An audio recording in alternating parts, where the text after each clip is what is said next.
सुवर्णपुर जिले में नूतन भाव योगदान करिथिबा जिलापाल श्री नूपुरा साहू को जिला सामाजिक संघ तरफ स्वागत संबर्धना दि जाइछि।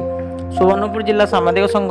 पक्षर नूतन भाव योगदान करिथिबा जिलापाल श्री नूपुरा साहू को स्वागत संबर्धना करा जायतिला। एही कार्यक्रम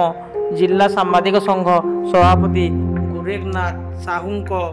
नेतृत्व में अनुष्ठित होइथिबा बेले मुख्य अतिथि भाव जिलापाल नूपुरा साहू योगदान करथिले और भारप्राप्त जिला सूचना और लोक संपर्क अधिकारी अर्जुन माझी, जिला सामाजिक संघ संपादक व्योमकेश दास, उपसभापति परशुराम मिश्र, इंद्रमणि दास, स्वाधीन मेहर, मृत्युंजय शतपथी, नवकिशोर मिश्र, विवेकानंद मिश्र, संतोष कुमार मिश्र, भास्कर दास, रंजन होता,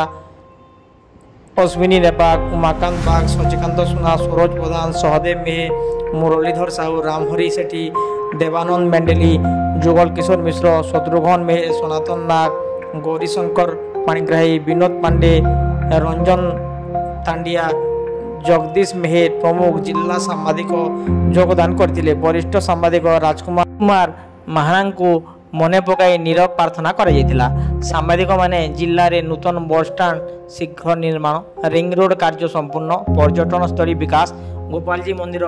मूर्ति फेराई आनेबा, विभिन्न मठर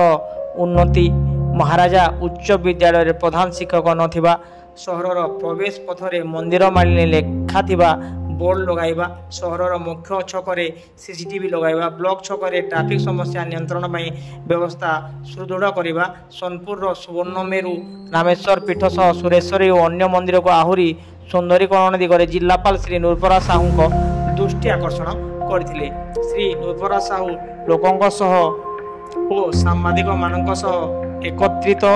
होई जिलार विभिन्न समस्या उपरे अवगत होई समाधान करिबा दिगरे सबुबेले चेष्टित रहिबे कही वक्तव्य रखिथिले। सभापति गोरेखनाथ साहू को लिखित दुईटी पुस्तक मध्य एही अवसर में उन्मोचन करा जायतिला। शेष में जिला सामाजिक संघ तरफ वेणुधर प्रधान जिलार कोण अणुकोणरू आसीथिबा सामाजिक को धन्यवाद अर्पण करथिले।